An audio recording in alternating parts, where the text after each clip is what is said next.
Mi nombre es Gustavo Andrés Nadal. Yo soy oriundo de Entre Ríos, de Paraná, pero de muy chico estoy acá en Rosario. Así que, bueno, como saben, veterano de Guerra de Malvinas. Bueno, lo que es de mi nacimiento en Paraná, yo llegué acá a Rosario a los 5 años, creo, no recuerdo nada hasta los 5 años. ¿No es cierto? Bueno, no conocí a mi padre, nunca lo conocí, mi madre quedó sola, bueno, encontró un buen hombre, que fue que la trajo a Rosario. Y bueno, mi infancia, dentro de todo, no me quejo nada, o sea, más allá que no tenía a mi padre, tenía un padrastro que no era malo y trataba de no hacerle falta nada. Pero no es lo mismo un padre que un padrastro, ¿no es cierto? Así que me crié, éramos 8 hermanos, todavía estamos todos vivos. Y vivimos en un barrio humilde, los criamos humilde pero bien, gracias a Dios. Hoy por hoy puedo decir que ni yo ni ninguno de mis hermanos anduvo en nada malo, todo gente de trabajo. Y como ya te dije, dentro de toda la pobreza, digamos, pasamos lindos momentos, buenos momentos, recuerdo. Sigo en contacto, o sea, porque son de la zona, ¿no es cierto? Quedaron todos más o menos a los alrededores de Rosario. Sí, estoy en contacto y los vemos cada tanto. En Granadero Baigorria fue el más tiempo que estuve. Vengo a Rosario, bueno, por situaciones de una casa, ¿no es cierto? Que sí o sí tenía que venir. Hice la escuela primaria sin terminar, la hice hasta 6º grado. Y quizá los padres por ahí no eran como ahora tan exigentes que no pude terminar, ¿no es cierto? Yo creo que tenía 13, 14 años y les dije, no quiero ir más a la escuela, quiero trabajar. Y es como que se quedaron con eso, ¿no es cierto? Que si no quería ir a la escuela, andá a trabajar. Y bueno, empecé a trabajar en el campo, en cualquier lado, cosa que no tendría que haber pasado. Hoy por hoy uno se da cuenta que es un error no estudiar. Y o sea, prefiero que todo el mundo estudie para que sea alguien el día de mañana. Así que hice la primaria nomás hasta 6º grado. Eso me pasó a mí, o sea, por no tener estudio y no tener un oficio. Siempre mi vida pasé trabajando, todo trabajos informales. O sea, yo hoy por hoy sé hacer cualquier cosa, ¿no es cierto? Pero siempre trabajo informal y trabajos duros, ¿viste? No es que yo estaba sentado en una oficina, nada. O una pala, o una cuchara, o una llave inglesa, lo que sea. Cosas así, ¿no es cierto? Entonces yo tenía 18 años y estaba en plena juventud, en salida, compañeros, fútbol, grupos que siempre estaba en contacto con ellos. Y bueno, hasta que hice el servicio militar, tengo buenos recuerdos del compañerismo y todo eso. Fútbol 2 o 3 veces a la semana, los fines de semana, siempre haciendo deporte. Es algo que todos en esa época esperábamos, ¿no es cierto? El sorteo que se hacía para ver si te tocaba, no te tocaba, si te tocaba Ejército, Marina, Fuerza Aérea, siempre por la numeración, ¿no es cierto?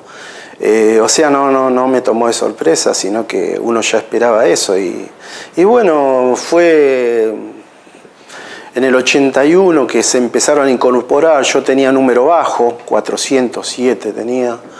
Y bueno, es como que no me llamaron de entrada.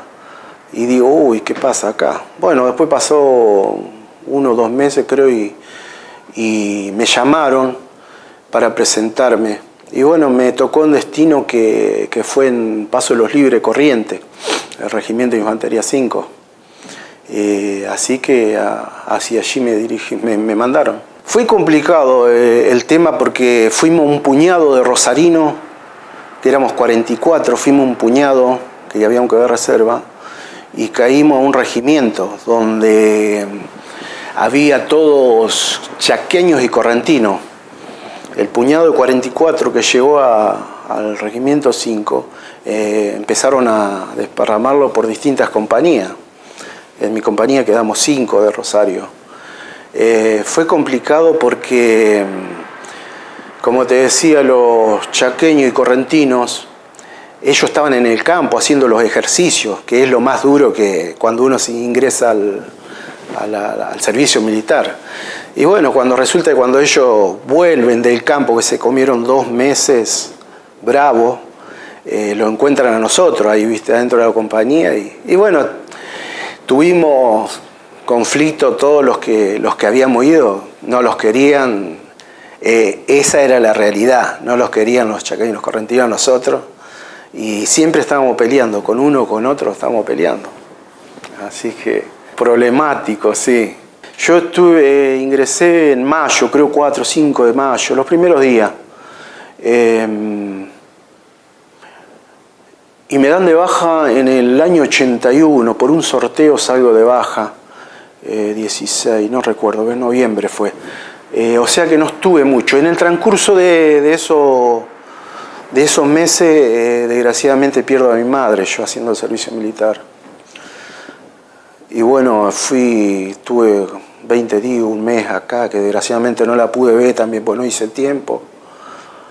Y bueno, fue esos meses que no fueron muchos, fueron pocos.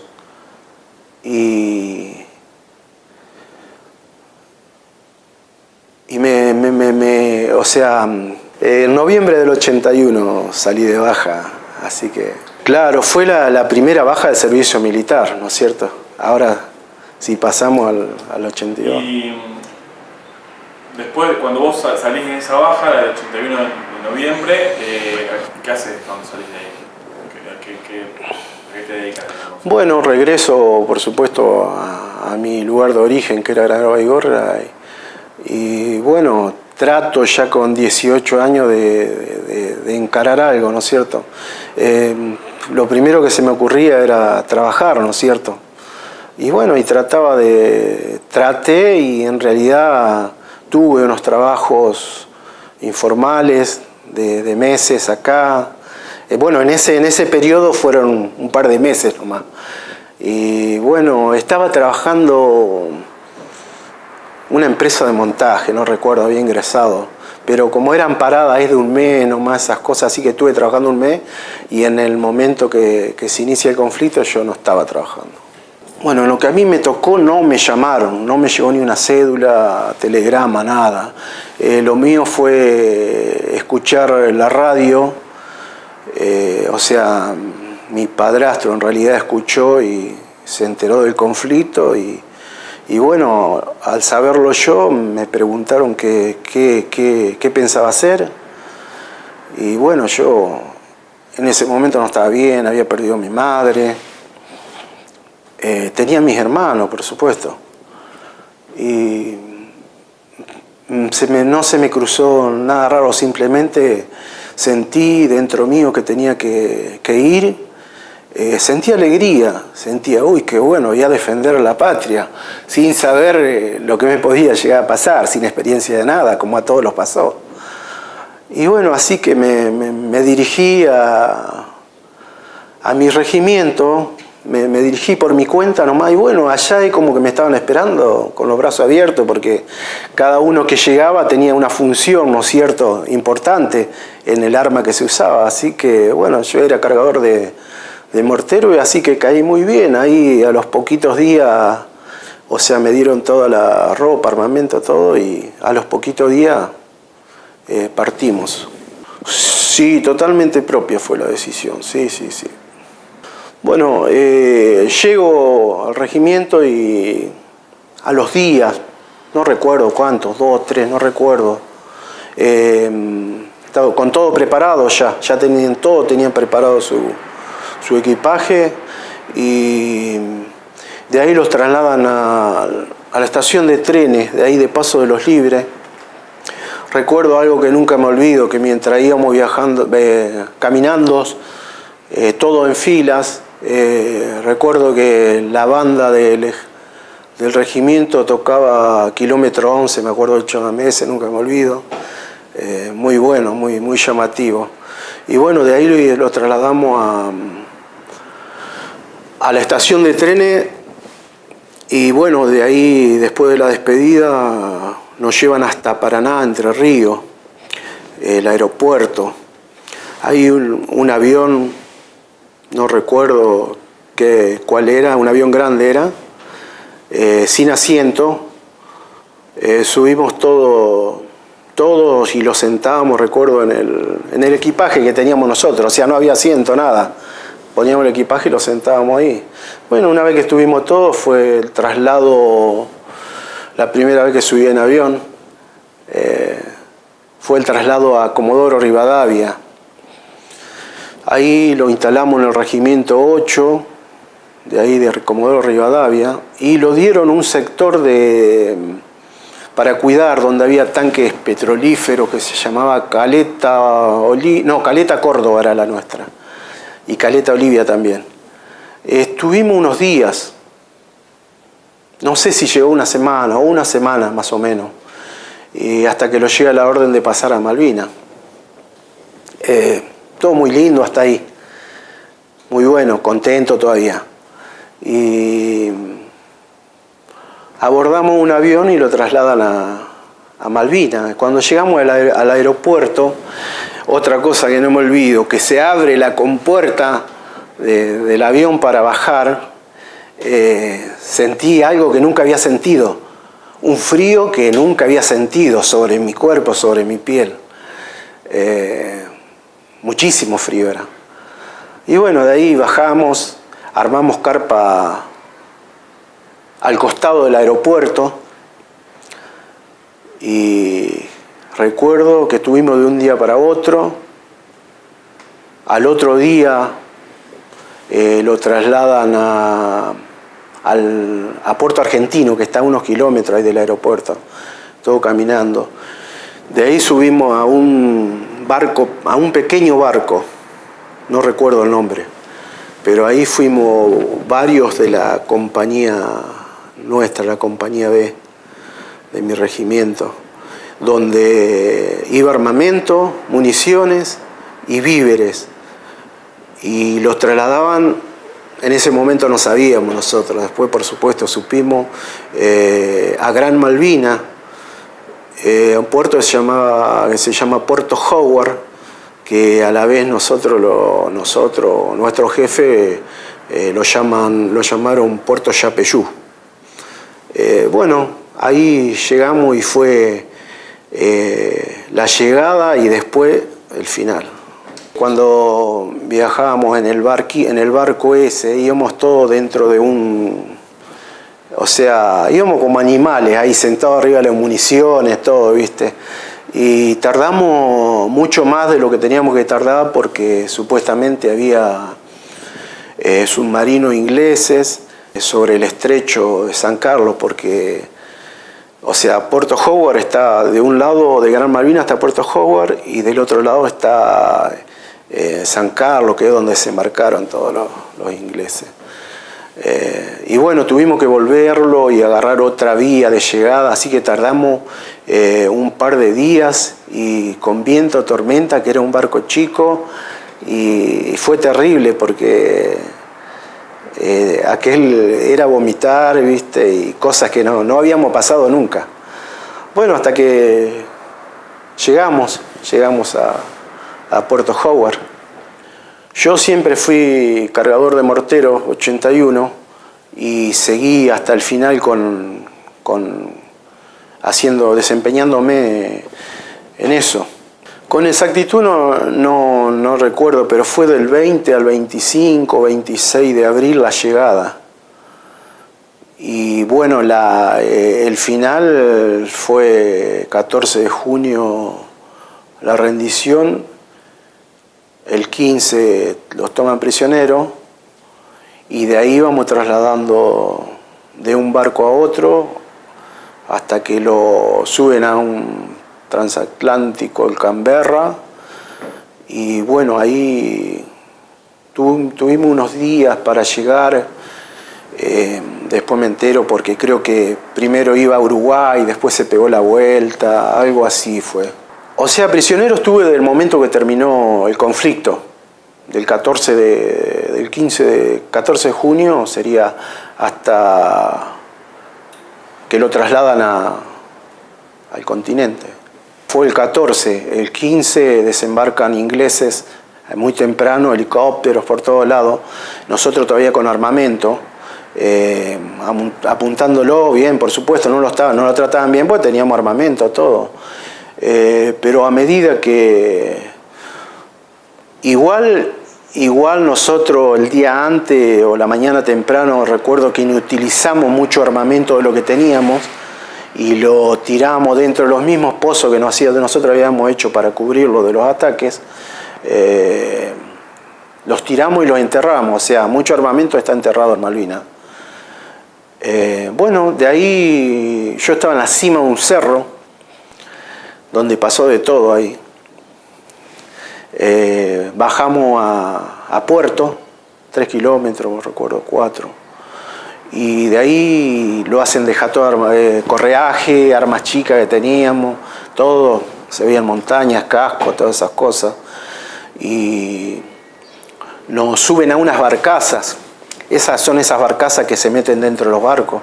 Bueno, de ahí lo suben a las barcazas y lo trasladan un poco mar adentro, donde había un barco grande. Y recuerdo que abrieron las compuertas y entramos ahí adentro de ese barco.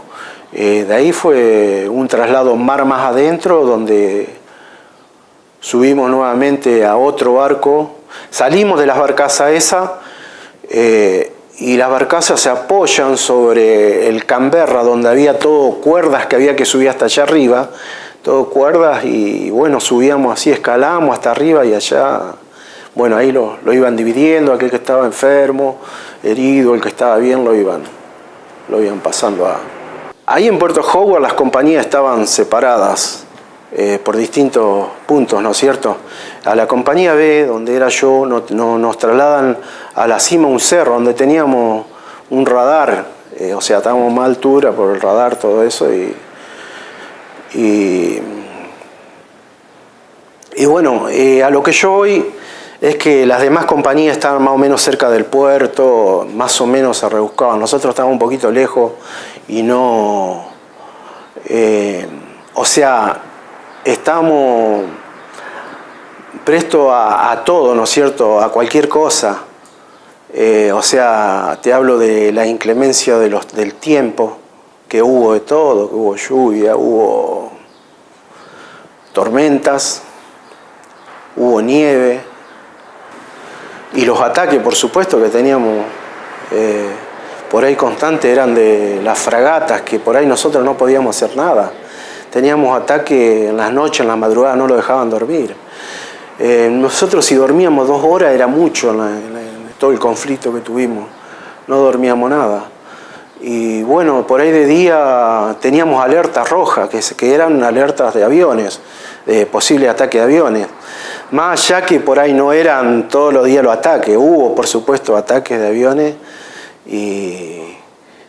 en el día, y las alertas eran todos los días, o sea que tenía que estar enterrado en un pozo que hacíamos nosotros para cubrirnos de ataques, donde vos hacías el pozo y allá la tierra, no sé cómo decirte, vertía agua de la tierra. Y bueno, uno tenía que salir a una alerta roja o en las noches, en la madrugada, las alertas de los ataques. Había que salir corriendo de la carpa o de la guardia que estaba haciendo y dirigirte al pozo por cualquier bomba o algo que caía cerca. Y bueno, uno salía corriendo, por ejemplo, en las noches, en la madrugada, que empezaban los bombardeos navales, y al vertir agua, vos te metías al pozo y tenías así de agua, te mojaba los pies, y no era un agua, era un agua congelada, ¿entendés? Por eso yo, en esa época, mis pies estaban totalmente congelados, se les llamaba pie de trinchera. Se te empiezan a poner morados a mí primero la parte de los dedos de los pies y después continúa para los pies. Yo tuve pie de trinchera, inclusive cuando volví también tuve problemas en invierno, así no sentía los pies. Y bueno, yo en ese momento tenía pie de trinchera y prácticamente no sentía el pie, la planta del pie no sentía. Pero bueno, ahí fue una parte de lo que me pasó. En una ocasión tuvimos un ataque que lanzaron bombas y bueno, y fue que hubo gente muerta y herida. Igual te digo que ahí del regimiento mío hubo 7 bajas, 7 muertos y muchos heridos, algunos mutilados de pierna, brazo. Y en ese ataque que murieron unos soldados argentinos, recuerdo yo como te decía estaba en el cerro, teníamos una vista única, la mejor vista que teníamos, porque es la que entraba al puerto allá abajo, donde se lanzaban los aviones y nosotros estábamos acá arriba, veíamos todo. Bueno, recuerdo ese ataque, pasa un avión y bueno, la orden nuestra que teníamos era que le tiremos con lo que teníamos. Así que bueno, pasó y fue que le lanzaron un misil, un grupo comando le lanzó un misil, pero no alcanzó a... no, estoy hablando del segundo avión. El primer avión pasa y bueno, le tiramos todo y como que pasa y se fue echando humo. No sabemos, nunca supe si cayó o no cayó, pero yo estoy seguro, viéndolo del punto donde estaba, que se perdió entre los cerros y las nubes echando humo ese avión. Un segundo ataque, otro avión Sea Harrier inglés, también.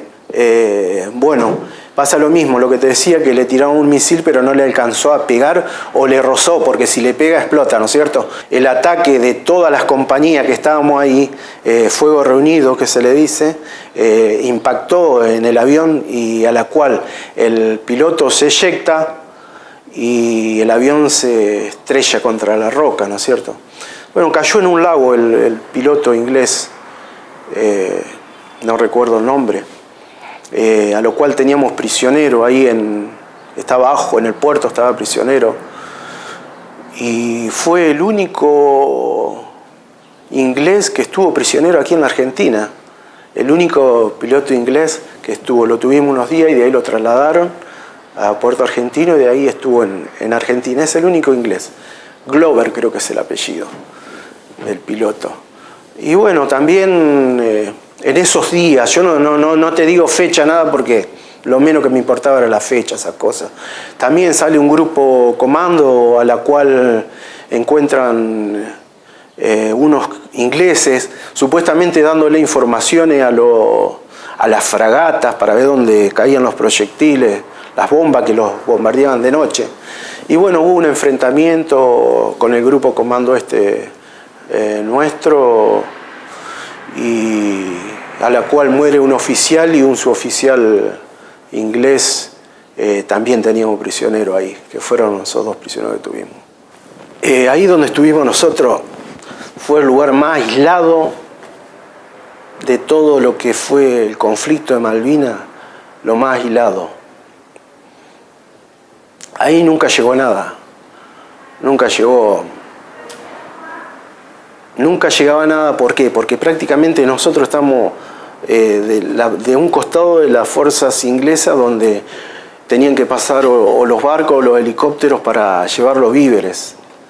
Y bueno, eso pasaba que nunca llegaba porque lo hundían o tomaban el helicóptero.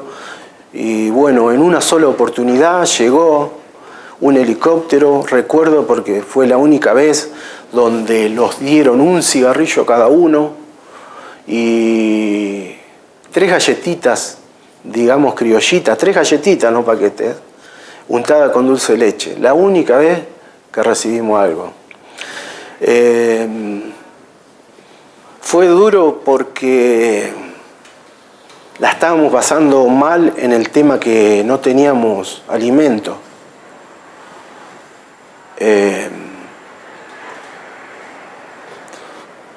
Fue duro. Yo me fui con 78 kilos y volví con 50 y algunos kilos más. Así que si vos te pones a pensar, llegaste casi a fin de abril, tuviste hasta junio 15, no mucho, no sé si medio kilo, 1 kilo por día venía dejando. Como te decía, no lleva alimento, nada. Las cocinaban, por supuesto, ahí, pero se cocinó hasta que los víveres no había, que fue 1 o 2 semanas. Después empezó lo que yo tomo como supervivencia de cada uno, ¿no es cierto? Rebuscar la manera, pero al estar allá arriba no tenía posibilidad de meterme en una casa o en algún lado y conseguir algo para comer. Las comidas que lo hacían comíamos cada 2 días. Por el tema de inclemencias del tiempo no se cocinaba, no tenían tiempo supuestamente.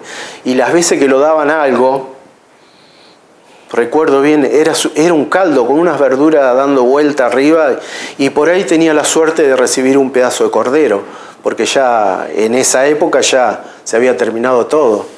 Y no estoy hablando de muy lejos, fue mayo por ahí, de ahí todo junio hubo que sobrevivir.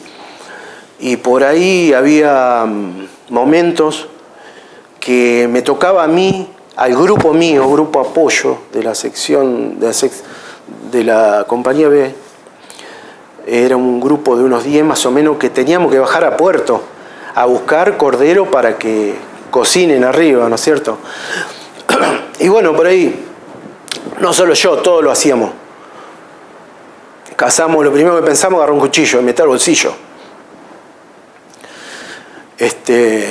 Bueno, íbamos, lo entregaban el cordero para llevar que cocinen arriba, y bueno, mientras íbamos subiendo con el cordero al hombro cada uno, iba con el cuchillito cortando pedacitos y metiendo a los bolsillos. Y hasta que llegábamos, entregamos el cordero y bueno, cada uno a su lugar.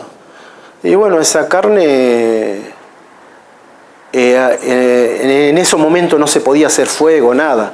No podía haber luz, nada. Así que esa carne que cortábamos de cordero la comíamos cruda.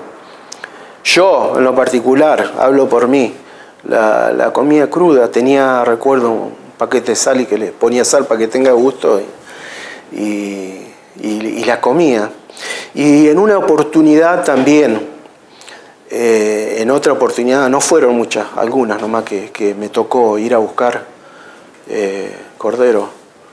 En una oportunidad supe dónde dejaban los corderos, y bueno, en la noche, en la madrugada, me podía más el hambre que cualquier cosa, ¿no es cierto?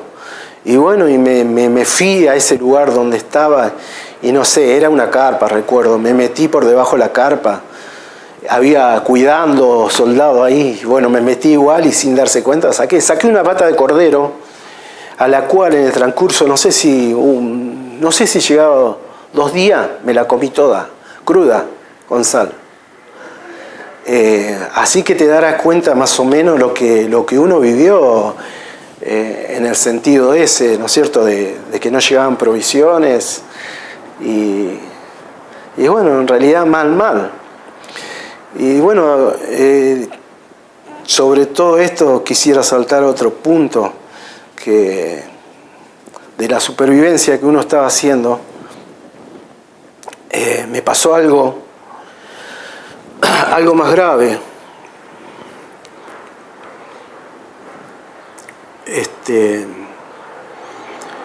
Es difícil de contarlo. No me gustaría, pero en realidad pasó. Me gustaría contar otra cosa. Quiero que se sepa. Inclusive tengo denuncias, todo. En una oportunidad esas que tuve de viajar al puerto, pero por mi cuenta, me podía el hambre y necesitaba meter algo al estómago. Y en una de esas bajadas que fui, sabía dónde había un galpón, que había verdura, ¿viste? O sea, en vez de estar intuyendo a ver los ingleses por dónde pueden venir o esto o lo otro, yo estaba pensando en sobrevivir, pero necesitaba comer alimento. Bueno, una noche después de una guardia, no estaba en guardia cuando me fui a puerto, una mañana recuerdo, me dirigí al puerto, bajé los 3, 4 kilómetros, bajé solo y me fui y bueno, me metí, no sé, por una maderita 20 centímetros y salí con media bolsa de verduras, a la cual me voy hacia arriba, el monte donde estaba yo, y bueno, al estar llegando veo 2 suboficiales que eran encargados de mi sección. Era un sargento Linares, voy a dar los nombres porque en realidad están en las denuncias igual, y cabo Pablo Hernández, a los cuales me estaban esperando. No sé si alguien lo dijo o me vieron. Bueno, la cuestión que llego y bueno, empieza un poquito lo que se usaba en esa época, que carrera a mar, que cuerpo a tierra, que alrededor mío, y por ahí insultándome o diciéndome, soldado milico muerto de hambre, que esto que el otro. Me tuvo unos minutos ahí y este sargento le da la orden al cabo que me presente al jefe de sección. El cabo también me lleva a los saltos rana, que ni salto rana hacía porque de la debilidad que tenía iba prácticamente gateando. Me presenta al oficial de la sección, que era el subteniente Taranto, hoy denunciado no solo por mí, por varios. O sea que no es solamente yo que lo denuncié, que puede decir, no, vos estás mintiendo. No, hay varios que lo denunciaron. Bueno, a la cual sale de la carpa este subteniente y le comenta el cabo lo que había hecho, que me había dirigido y a Puerto, que había robado. Y bueno, textuales las palabras no recuerdo, pero recuerdo bien que le dice estaquéenlo. O sea, que le da la orden al cabo que lo estaqueen. Bueno, de ahí el cabo me lleva al sector de carpas, donde recuerdo que llovinaba esa mañana, pusieron un poncho de lluvia que se le llamaba para no mojarnos, abajo, me estaquean y me ponen otro poncho arriba. O sea que a mí no me vio nadie estaqueado porque estaba tapado por la llovizna, por supuesto. Así que todo el día estuve estaqueado, porque recuerdo que en un momento del día siento a alguien que le dice que me desaten, creo que era un suboficial, no recuerdo quién, un suboficial que aparentemente le dice a unos soldados que me desate. Y cuando me sacan Perdón, vuelvo un poquito atrás. Estuve llovinando todo el día, ese día, y me quedó grabado hasta el día que me muera, la llovizna que caía encima mío, pero sobre el poncho. El golpeteo de la llovizna me quedó grabado para toda la vida. Bueno, escucho que dicen que me desate, ¿no es cierto?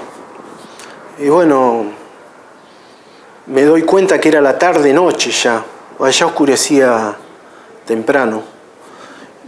Así que yo calculo que estuve todo el día porque al ratito oscureció. Bueno, esa fue una parte de lo triste por ahí, que uno no quería que sea así. Yo hubiera podido decir, bueno, me enfrenté desgraciadamente. Quizá no estaría contándolo porque hubiera muerto, pero hubiera preferido un enfrentamiento a eso. Es un dolor que yo tengo dentro mío. Bueno, al regreso nosotros lo llevan a Puerto Madryn, ahí desembarcamos. De ahí lo llevan a una base aérea, ahí cerca nomás, Rawson me parece que es, o algo así. Fue la única llegada bienvenida, digamos, que tuvimos, fue en Madryn. a la cual nosotros desembarcamos y lo subían a unos camiones y lo trasladaban ahí, donde te acabo de decir, y la gente a los dos lados de la ruta saludando, pidiéndote que le des algo, nosotros pidiéndole pan, lo que queríamos era comer pan. Recuerdo, porque lo vi muchos años después, fue el día que Madryn se quedó sin pan, porque, o sea, se lo daban a los soldados. Lo trasladan ahí, ¿no es cierto? Bueno, la muy buena bienvenida que tuvimos fue ahí. A partir de ahí lo empiezan a subir a un avión, lo llevan al Palomar, ahí lo tienen escondidos prácticamente, porque no se podía hacer nada, estábamos encerrados. Los días no recuerdo, pero sé que en un determinado momento lo suben en una noche a un tren donde lo trasladan a Corrientes. También no podíamos levantarla, o sea, encerrados en el tren, tenía aquí. Bueno, así fue el viaje hasta que llegamos a Paso Los Libres, Corrientes. Y ahí no lo dieron la baja rápido. ¿Qué sé yo? Me pongo a pensar quizás porque estábamos muy mal físicamente, yo me supongo eso. Tuvimos, creo que junio a julio, un mes tuvimos. Se ve que lo querían poner más o menos bien. Bueno, ahí creo que fue hasta el 16 de julio lo dan la baja. Cuando me dan la baja me dirijo a mi casa, Granadero Baigorria sería. Me dirijo ahí, estoy en mi casa, en un encierro que tuve yo mismo también.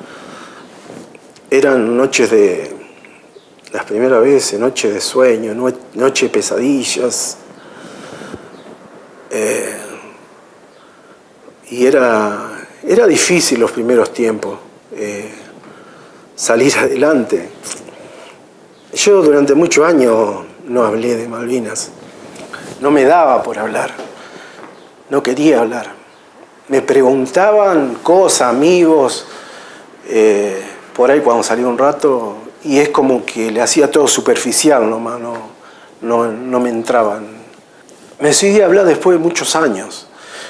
O sea, hablaba pero nunca profundizaba. Ya tuve mi hijo, me casé, tuve mi hijo. Y me caso 6 años después. Y los hijos vienen al año siguiente y después a 3 años más adelante. Profundizar, no. Sí, yo estuve en Malvinas, estuve en Puerto Howard, cosas superficiales, pero nunca entré en detalles. Después una era porque, bueno, uno por ahí en esa época tenía un poco de miedo con el tema militar, todo eso, que lo habían dicho que no se podía hablar, ¿no es cierto? Estaba un poco como prohibido. Bueno, un poco eso y un poco uno que estaba encerrado en uno mismo. Después de, no sé si 20 años por ahí yo me empecé a soltar. Bueno, el tema de la denuncia creo que hace 10 años atrás, más o menos, se hicieron, juntaron soldados del norte, por supuesto la mayoría en todo de allá, que fueron a Río Grande a hacer las denuncias, llevaron a muchos. Bueno, yo no sé si hará 9 años, pasó un tiempito que fueron todos y hice mi denuncia, sentía que tenía que hacerlo. Mis denuncias acá en Rosario, en tribunales federales, a la cual eso sigue adelante, las personas están denunciadas,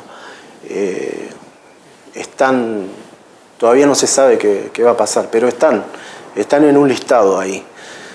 Bueno, inclusive ya este año pasado, estoy hablando ahora de 2017, me llamaron a hacer una videoconferencia, fiscal que está en la causa, no recuerdo el nombre, estuve haciendo una videoconferencia acá en Rosario, a la cual nuevamente me explayé lo que me había sucedido en Malvinas. Y bueno, está en marcha eso. Uno que recuerdo fue en el año 83, en el distrito acá de Rosario, en 121, recuerdo me entregaron un diploma y un botón de Jolapa que se llamaba. Esa fue una primera vez. Después me costaba al principio ir. El tiempo me fue, o sea, me fui dando cuenta que era bueno todo eso, encontrarme con compañeros veteranos, por supuesto, porque entre nosotros los entendemos. Y a la vez ya ir a actos y todas esas cosas, con el tiempo me fui dando cuenta que me hizo muy bien todo eso. Con el tema de los oficiales que se portaron mal, en un primer momento, o sea, yo había encerrado todo en la bolsa, no los quería, y hoy por hoy, ya hace varios años atrás, me di cuenta de que no todos se portaron mal. Hubo suboficiales y oficiales que se portaron muy bien y estuvieron al pie del cañón, como bien se dice. Quizá de lo que hablé yo fueron unos poquitos que se portaron mal, pero bueno, eso por ahí quería aclararlo y bueno, una reflexión que en un futuro quizás yo no esté más, quizás mis familiares, hijos, nietos, bisnietos, o no sé, más adelante, tengan presente lo que fui yo, lo que hice, y que lo valoren, y que sigan esta causa como la sigo yo hasta ahora. Y bueno, eso, no me sale otra cosa.